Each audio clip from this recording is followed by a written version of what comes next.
Bom dia e muitíssimo obrigado. My name is Scott Price, and it is my honor and privilege to be with you today and to share with you some of my favorite people in the entire world and how they learn music at the piano. Before we begin, I would just like to take a moment to thank you and to thank the organizers of the conference for allowing me to be with you today. And I hope that you are all safe and well during the pandemic. And I would also like to express my heartfelt thanks to you for the work that you are doing and for keeping music study alive for your students when their lives have just been turned upside down during the last 2 years. In my heart and my mind, you are heroes, and I thank you for your work and just for continuing to be that supportive person in the lives of your students. That's a wonderful thing, and I'm sure they are so grateful as I am. So what I would like to do today is to share with you some of my students who just happen to have autism and how they have taught me that I need to change my thinking and my teaching to be able to meet their needs during the lesson. So to that end, it might be helpful for us just to briefly review autism and then talk about 4 ideas that my students have taught me about how I need to rethink my teaching. And then we'll go through just the basics of a lesson and show you some lesson routines, some counting and reading procedures that I use with my students, and then a little mini concert at the end. And I think we'll have some time for questions and answers as well after the video ends. So what is autism? I'm sure you're all familiar with that term and probably know someone or a friend of a friend who may have autism. But autism is a developmental disability, and it can be characterized by 3 things. And the first is a deficit in social communication. And that word deficit is very negative, and I tend to not like those kinds of words because it always sort of describes a person as being less than, and I want them to be part of. So I like to say difference in social communication. And what I mean by that is that my student may be nonverbal, or they may have a very limited vocabulary based on their developmental delays, or they may have other ways that they need to communicate that are different from our traditional student. And so I like to watch them very carefully because that communication, it can be a body movement, or it can be a different sound that they make, or they may have a different way of expressing themselves verbally in sounds, and I need to learn that sort of quote unquote language that they're using. Our second thing are differences in social behaviors. Now, if you and I meet each other on the street, we would know based on our gender, our age, our social position, what vocabulary that we could use to greet each other. And we would also know how close we could stand to each other, or we would know how much eye contact to make, or if we shook hands, we would know how long to initiate that contact or how hard to squeeze the person's hand. Now, with our students with autism, often they aren't able to learn those behaviors, or they aren't able to observe them, because many of us were taught these behaviors, or many of us learned these behaviors without being taught. So our students need to be taught all of these things. And those can be as simple as learning how to wait quietly for the lesson, how to say hello and wait to be invited into the studio, where to put their books, how to get ready for the lesson, and then how to sit quietly, how to pay attention, and how to take turns. So those are things that have to be taught often to these students. And our third thing are differences in imaginative thought. And I'll give you an example of that. Metaphors and analogies don't work very well for our students with autism. And so with a traditional student, I might say something like, if they need to make a crescendo in a phrase, I might say, well, the phrase needs to grow until it reaches this place in the music. Well, in literal terms, if you think about what I just said, it was entirely ridiculous because phrases don't grow. Grass grows, animals grow, people grow. And if I have a very bright student, that student might tell me that I'm wrong because they know that when you play a key on the piano, the sound immediately begins to decay and there's no way that it can grow. And you know what? They're right.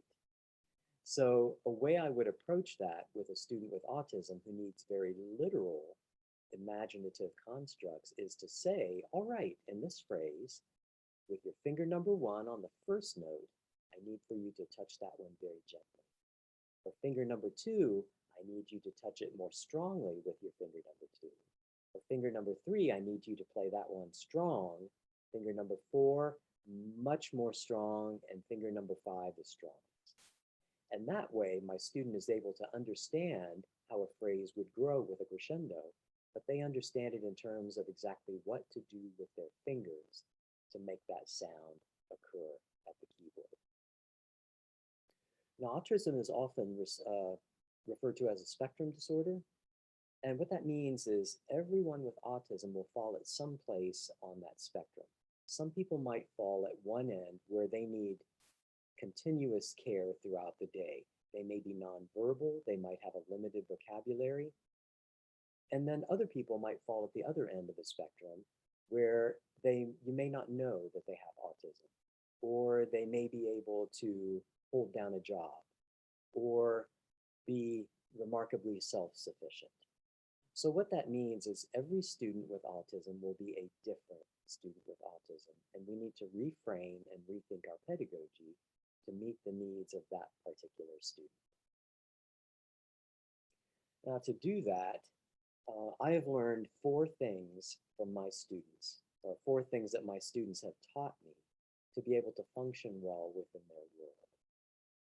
And I'd like to share those with you right now because they are really at the heart of how I've changed my teaching to help my students become successful. And the first is that I am the student, my student with autism is the teacher. And I really do believe that. When a student sits on the bench in front of my piano in my studio, they are the teacher, I am the student. They are a sacred presence, they are brilliant, and I know that I'm going to get a master class in teaching from them. So I need to observe them very carefully, and I need to listen, and listen with more than just my eyes and my ears. And I also need to do a great deal of self-reflection and evaluation in my teaching after they have finished with me. The second thing is that if my student has a disability, I need to think of them as not having a disability. I need to think of myself as having a disability. So if my student is blind, I need to put on a blindfold and try to play my repertoire, my scales and arpeggios, try to find my way around my studio, and figure out what it is like to exist in their world so that I can change my teaching. If my student has autism, I need to remove all of the analogies and metaphors from my speaking and find ways to work in more of a step-by-step detailed process than I normally would with my other students. So to recap, I am the person with the disability. My student with autism is the person who is quote unquote normal or traditional in their music making. The third thing is that I need to approach my student and speak to them in vocabulary that is age appropriate and child specific. Now, what I mean by age appropriate is that just because my student with autism might be 16 years old chronologically, doesn't mean that he is 16 years old in his intellectual development or 16 years old in his emotional development. He may be physically 16 years old, but in his intellectual development, he could be 10 years old, or in his emotional development, 5 years old. So I need to speak to them in ways that are appropriate for those different ages. And for child-specific language, I'll give you an example of that. I had a student who was autistic, and for some reason, he believed that the black keys on the keyboard were green. And so I started calling them green keys because in his mind, he was not going to change. And so I just kept notes knowing that when David came for his lesson, we were going to talk about green keys because that was the way he needed to learn. That was an example of child-specific language. Now, sure, I tried to teach him that the black keys were indeed black, but it was very useful for us to refer to them as green. And then the fourth thing is that I always need to mean what I say and say what I mean. In modern teaching and modern everyday culture, we don't do that a lot. We speak in slang and pop culture references. And often when we are talking to one another, we will use facial expressions and nodding to show the other person that we get the gist or the understanding of what they are saying. And sometimes we don't even finish the idea. We have all these the shared body of knowledge that we bring to a situation. And we'll often not finish an idea, but move on to the next topic. Our students with autism often are not able to do those things, or they don't possess that shared body of knowledge. So what I need to do is to make sure that I teach the meanings of every word that I'm going to use, make sure they understand it, and that they understand it in the context of music making. And I need to teach all of that and remove any abstractions, metaphors, analogies from my communication that are going to cause trouble for them. So those are 4 things that my students have taught me, and when I follow those 4 things, I'm much more successful in my teaching. And if I make mistakes, I usually go back to those 4 things and will find that I failed in one of those areas. And so the next day is a new day, and I just try to do better. Now what I'd like to do is just show you some of my students during the lesson doing the types of things that any other student would do during a piano lesson, but doing them in a slightly different way to meet their needs. One of the first things that I do is establish a routine. And a routine or a schedule for learning is something that's very important for a student with autism. They have a need to know what is going to happen next in a step-by-step fashion. If there's something new or unexpected, often that can be a trigger for a behavioral or emotional outburst, which can be temper tantrums, or it can cause a complete shutdown in the student where they just disappear into their own world and they no longer react to the outside world. So what I do in these routines is that I tell the student exactly what's going to happen step by step throughout the lesson. And then when we do an activity, I also break that down into a step-by-step routine as well. So I'd just like to show you 3 examples of these routines and how the students react to them. In our first routine, this young man, Aaron, is nonverbal. He's also low functioning on the autism spectrum, and he has to learn a lot of the behaviors to get ready for the lesson. So that's what you'll see in our routine, is me teaching him a lot of the things that he needs to do to be able to begin the process of learning at the piano.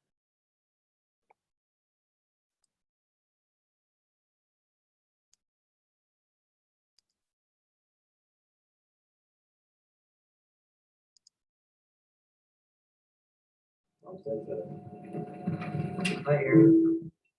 Good. That was great waving. Good for you. Are you ready to play the piano? Aaron, Aaron, look at me. Are you ready to play the piano? Hands down. We're going to work on paying attention. We're going to work on eyes looking at the keyboard. We're going to work on taking turns. We're going to work on your fingers. We're going to work on playing black keys and playing white keys. Are you ready?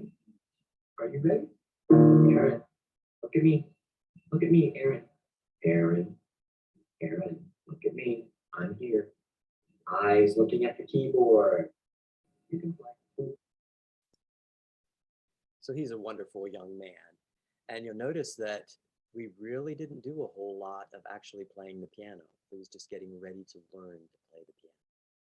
Now you notice that I'm touching Aaron a lot, and I realize that these days in our world, we are very sensitive about touching children, but I always have a parent in the lesson with me while I'm teaching, and much of the touching is done by design. I'm either soothing the child or trying to signal that different types of attention need to be given to different things. And so the parents always know why I'm touching a student and when it's going to be done.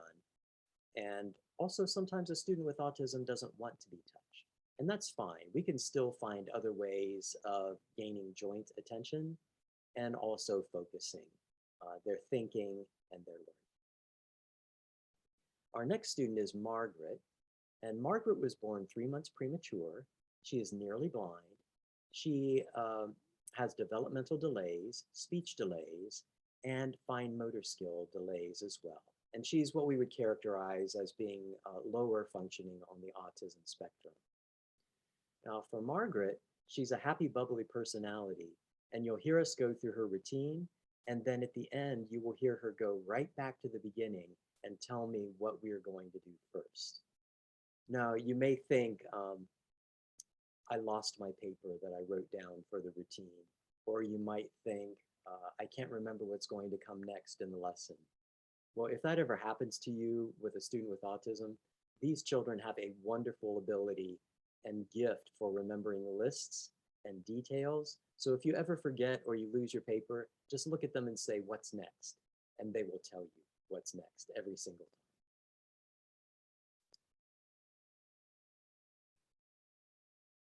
All right, that sounds like fun. This is not the piano. Wait a second. Now wait a second. We're going to work on your fingers, Work on your fingers. work on your hands. Work on your palms. Then we're going to work on your scales. Scales, jumping. Yeah, jumping, good. You remember to jump to those scales. Then we're going to do your pieces. Pieces. And then we're going to do duets. Oh boy. Time to go. Now time to go. All right, hands And the down, last one hands is- in your lap. What are we going to do first? Do you mind or parrots? Yes. Mine is up. Play your C. So Margaret's just a wonderful personality. Our next student is Brittany, and Brittany was born 4 months premature. She is blind from birth, profoundly disabled, and very low functioning on the autism spectrum. She has a very limited vocabulary, and as profound as her disabilities are, her musical gifts are equally profound on the other end of the spectrum. And she was later diagnosed as being a prodigious savant.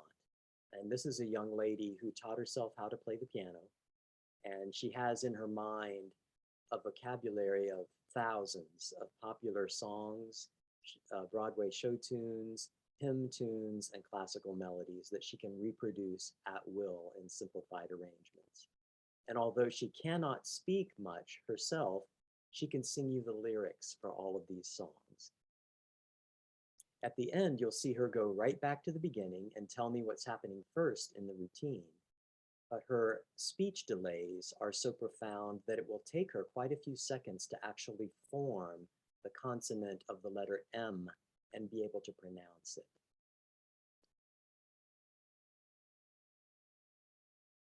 Are you ready to go? Yes. Okay. Today we are going to do my turn, your turn. Then we're going to do fingers. Then we're going to do the bright sky. My goodness. Right. Then we're going to do the bright sky My goodness. with the new part. Then we're going to do fingers. Then Beethoven. Sonata Opus 2, number 1. Then we're going to do, if we have time, Brittany Scott duets. And then songs. What's first? Yes, what's first? What are we going to do first? First, we are going to do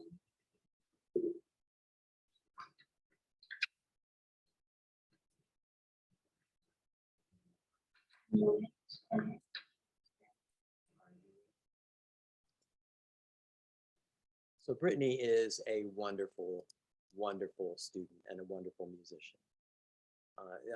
And what I hope also came out of those videos was that I slightly changed my teaching persona for each student. Brittany needs to be, or to have a much more soothing environment. So when I'm speaking to her, I gently make my voice much more soothing and quiet and gentle. It's just a little bit more bouncy with Margaret because that's the kind of thing that she needs. So I try to change my teaching persona a little bit to match my students' communication style, thereby hoping to create a more safe space for them where they feel comfortable communicating. Now, the next thing I'd like to show you is just another one of my students named Stanton, and he'll be working on music reading. Now, for Stanton, we're going to break down the process into a series of very specific and detailed steps. So the first thing I'm going to do is close the keyboard, and then we're going to work on finger numbers, and then we will work on key names, and then we'll open the piano, I will give a model, and then we will work step by step. One of the things that he understands is that a note name and a key name are the same thing. And I usually try to refer to key names, but in this video clip, you'll see me referring to it as both. So when he looks at a note on the staff, he knows that that is a key that he needs to press. That removes a lot of layering and abstraction in the learning process. One thing that's also different about me in this clip teaching Stanton is that I do a lot of what I like to call teaching in the process. And what that means is that I am there with him every second of the learning process, talking to him, guiding his fingers, guiding his attention, and trying to keep mistakes from happening so that they don't become obstacles to his learning. And that's a little different from traditional lessons where we generally ask a student to do something, we sit back and observe, and then we enter into the learning process. So I found this to be very, very important for all of my students with autism, working with them in the process.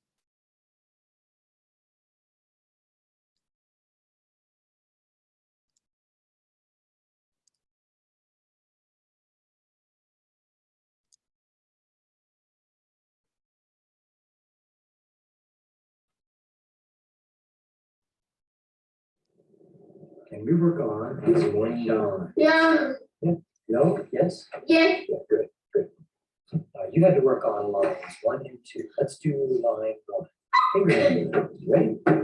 1, 2, go. 1, 2, 3, 5, 3, 1, 2, 1 and 2, 1 and 3, 1 and 4. Again, ready?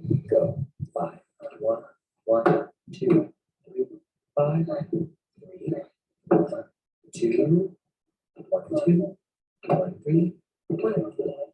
The names. Ready? Yeah. D, A, D, E, F, A, F, E, G, and A, F, and A, E, and A. Now my turn.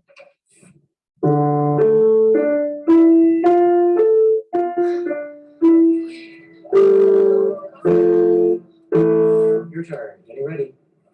Get ready. That's correct. Where's your right hand? Where's your right hand? Oh, come on. Are you ready? 1, 2, 3, go.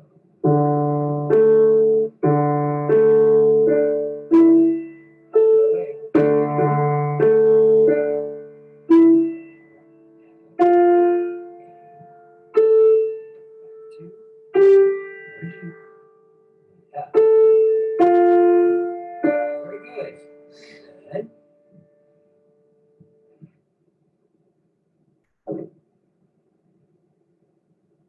E. And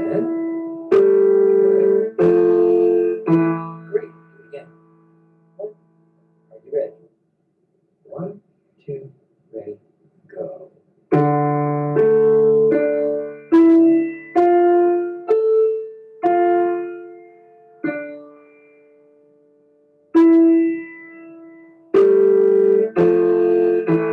Very good. Do it again. I don't know. I don't know. So Stanton is what we would call fairly low functioning on the autism spectrum. He has developmental delays, speech delays, and fine motor skill delays. but you can see how intensely he is concentrating on his work and getting real results from a step-by-step process. And you'll notice with a lot of these children that I say, are you ready? Can we? I always ask permission to do a skill. And if they say yes, they are inviting me into their process and showing me that they are ready to work on something. If they say no, I have to decide if they need a little bit more time or if it's an avoidance behavior. And if it is an avoidance behavior, then I am usually gently insistent on asking again until they say that they are ready to do the skill. Our next example is Margaret again. And Margaret is working on a piece in triple meter, Belle the Bashful Butterfly by Martha Meir. And she has trouble sometimes physically coordinating short and long durations of notes, or in getting her hands to do what she hears in her mind. So with Margaret and with all of my students, what I do is I've tried to create a system of counting that I call directive words. And what that means is a quarter, quarter, half note pattern would be play, play, play, hold, or that's how we would count it. And what those words do is they tell the student what exactly to do with their fingers to be able to execute the passage and sound at the piano. What it does is it removes math from the situation.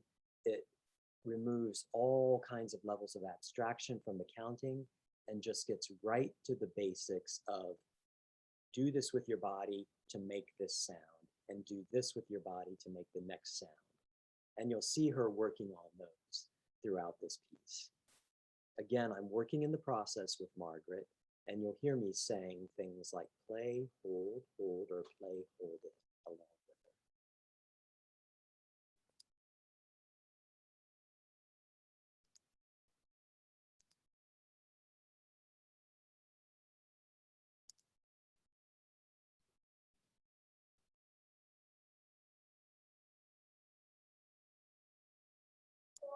Belle Bashful Butterfly. Can you play it again? Remember to hold your notes, squeeze. Yes. Both hands ready. Your turn. Are you ready? There, now you. Now your turn.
Butterfly. So will you remember to hold your notes? Yes.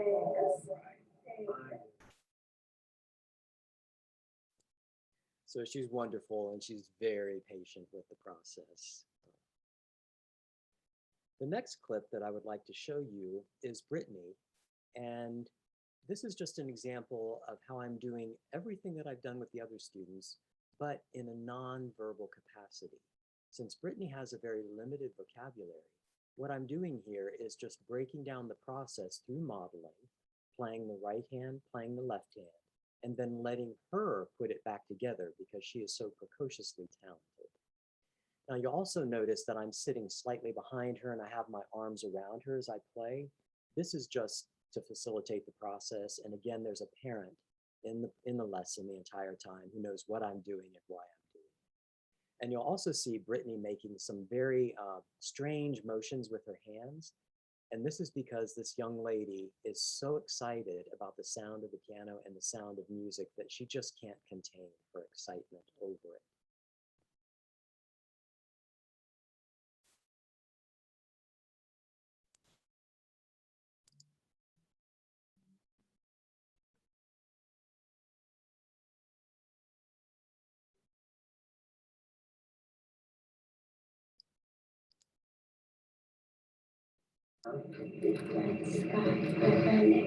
Good. Can we work on the bright sky by Gerlich? And we going to play the bright sky. Can we work on the bright sky by Gerlich? Yeah. All right. Listen. Alright. I'm going to play, then it'll be your turn. Listen.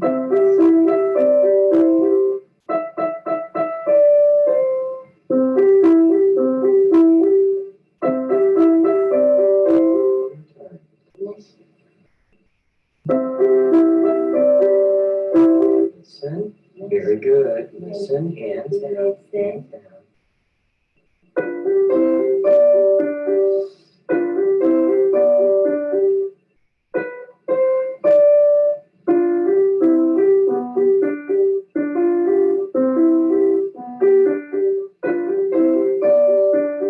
Your turn.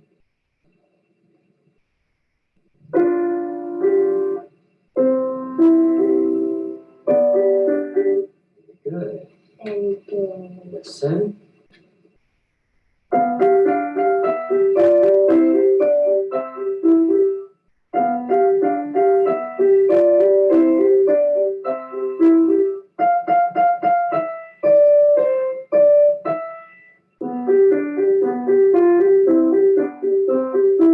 Your turn. your turn. Uh-oh. Is that right? That's better. You're gonna get in trouble. Do it the right way. Do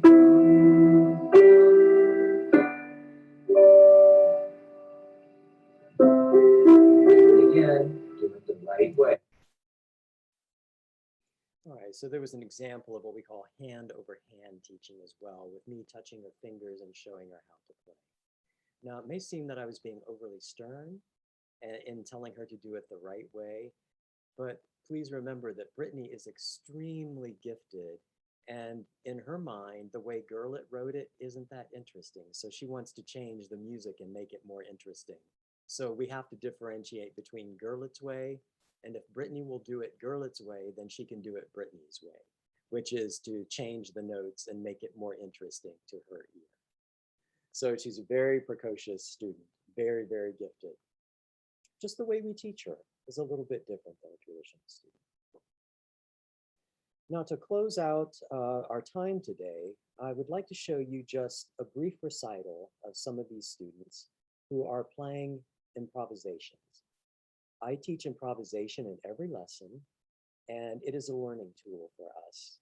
And I require my students to improvise for the audience at all of the public recitals that we do. All the things that you will see these students doing, with the exception of one repertoire piece, are things that we would do normally in lessons. However, they are just doing this in the moment. There's been no pre-coaching. So I hope you enjoy.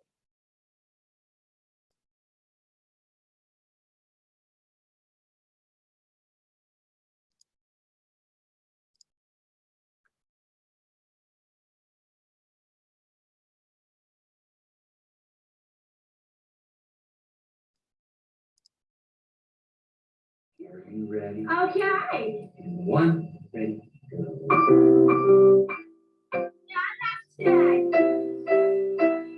Yeah, now I am.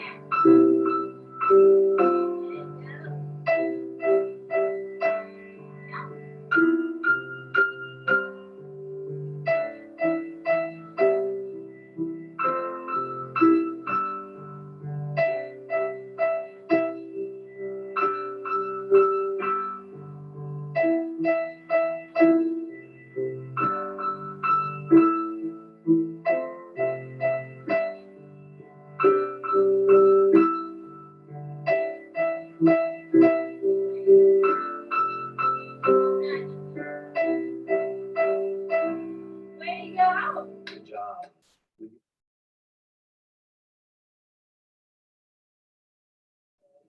One,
motive. Listen, listen.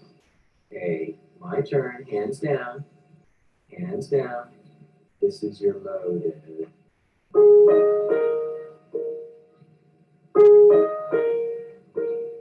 That's your motive. Let's play your motive.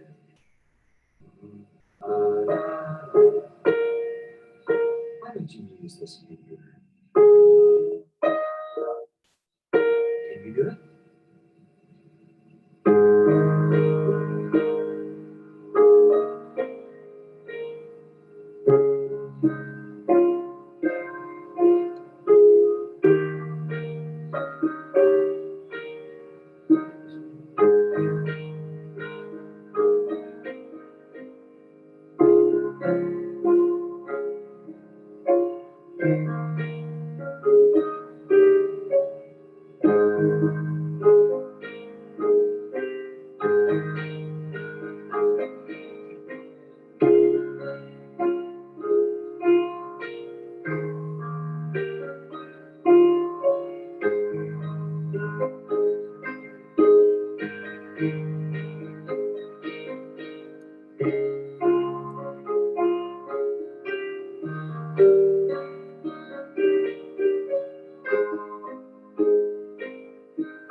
If anyone ever tells you that a person with disabilities cannot learn, cannot be successful in their music study, or cannot be a creative person in their music making, I think we've just seen that all of these students have proven that to be not true, that they can achieve success just like any other student, and they deserve to be part of the musical world and what we all do. The triumph of the human spirit just always amazes me whenever I see these children doing what they can do. So thank you again very much for allowing me to be with you today. Thank you for letting me share the work of my students with you. I hope you all stay safe and well, and congratulations again on being heroes in the work that you're doing to keep music making alive for your students through this difficult time. Thank you very much. And I think we'll have some time now to answer some questions.